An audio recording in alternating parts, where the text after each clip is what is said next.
Differentialkvotienten er noget, man benytter ved aflæsning af en bestemt grafstigning, som ikke er lineær. Differentialkvotienten bruges som et udtryk for en bestemt stigning ud fra 2 punkter.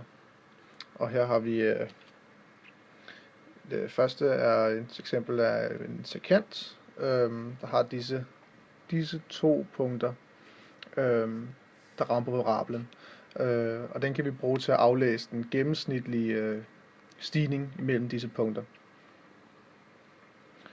Derudover så har vi også det, der er en tangent, som er, hvor vi har taget ligesom de 2 punkter her, og så bare rykket dem utrolig tæt sammen, så vi får et punkt i stedet for, der skærer på parablen.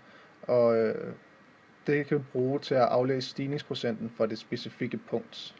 Altså her, ikke?